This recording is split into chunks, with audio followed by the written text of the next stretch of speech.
who do you think is the MVP of the defense thus far? The MVP of the defense? That's Nick Bosa. This is the toughest one. Yeah, it's Nick Bosa. This is a tough Bosa. one.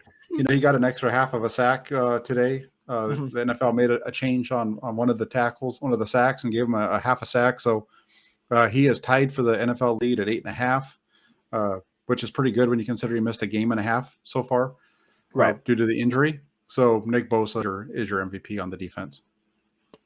Yeah, I think for defense, Nick Bosa has to be the pick because he is at least in the DPOY mix with the 8.5 sacks. That ranks first in a lot of edge rusher, I guess I call him edge rusher statistics. He's first in those as well, so that's a good thing.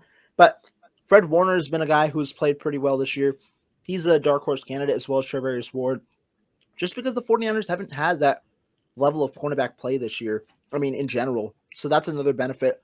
So those two are close candidates. I would say, though, it is Nick Bosa as well. Good. See, you agree with me. I finally turned you around. You're finally coming to the. I muted you, by the way. I muted you, so nobody heard it. You said you're agreeing with me. No, that can't happen, Jack. Well, see, there you go. You unmuted me now. So you finally have understood that I am the one who is correct and that you should follow my lead. I appreciate that.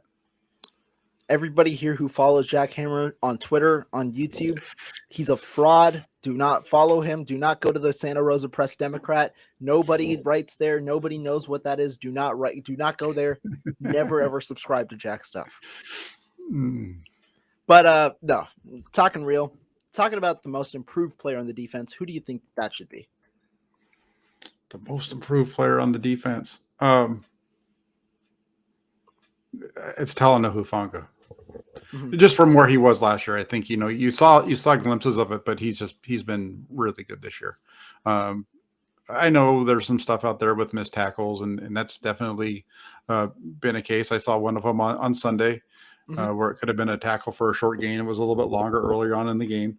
But, again, second-year player, plays at a high level, definitely a big piece of their defensive success. I think so, too. Hufanga has to be there. I think the second in, or the guy who's running in second is probably Charles Omenihu, who's primed for the breakout. I expected it, and he's done pretty well this year, kind of serving as a compliment to Nick Bosa. But Hufanga has been a game changer for the 49ers, especially when you talk about how he played last year in limited action, right?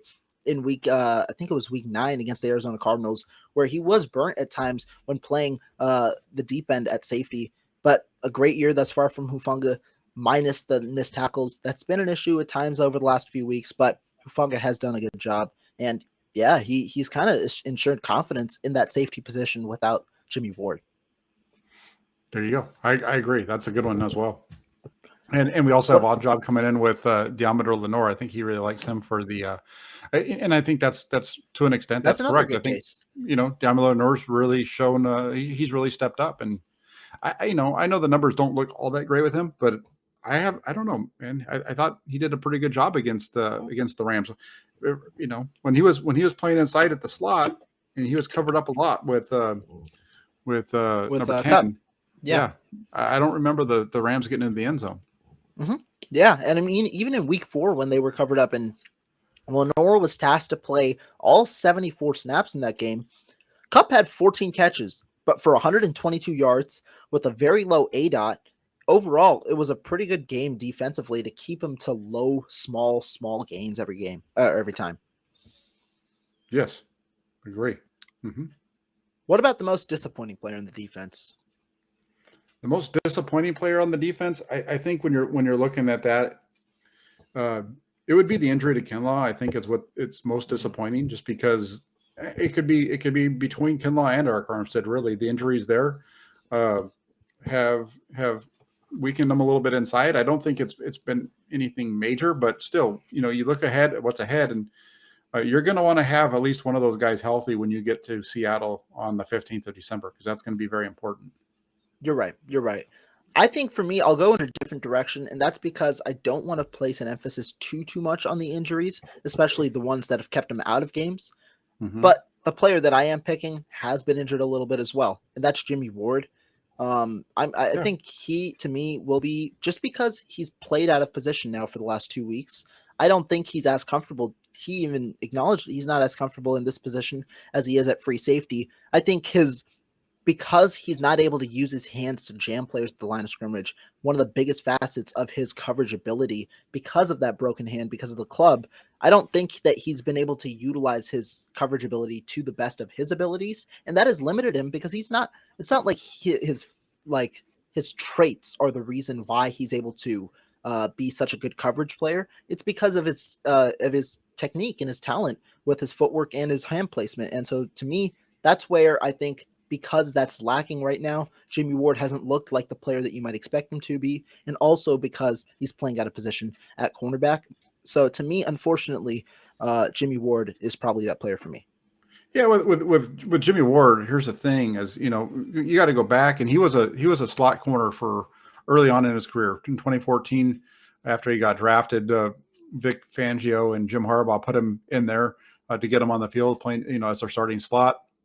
Struggled a lot, and it wasn't until the current regime came in that they put him back at safety, and they really liked him. And I remember after 17, there was thought that he was going to walk, and I was hearing how they really liked him, and they re-signed him, and he's been really good in the back half. But Jimmy Ward's always struggled, whether he's playing corner or in the slot, against receivers. Part of, you look at 2019, and he was really good in the slot, but that was usually because he was matched up with tight ends. So I think it's different when you're guarding a tight end or a running back compared to the wide receivers. And he struggled, and there's no doubt about it. He struggled to the point where the Flyers coaches pulled him off the field against the Rams last week for a couple of plays, and replaced him with Deommodore Lenoir in the slot and put Ambry Thomas out at cornerback. So, Right. it's going to be interesting to see how that all plays out, because he might be there the whole season. Mm-hmm. Yeah, no, I do think that could be a possibility, especially if Jason Verrett does not return for the 49ers. And I hope that, especially when he comes back without the club, however long that they may be, that his coverage ability might be a little better, given that he can utilize his hands a little more. Obviously, that might result in a couple of more penalties, at least early on when he's trying to get back into that NFL kind of shape. But to me, yeah, Jimmy Ward, unfortunately, is that player for me. Kinlaw could be a guy. Armstead could be a guy because of the injuries and just because of how impactful they are in stopping the run and as pass rushers for Armstead's sake in that middle of the field.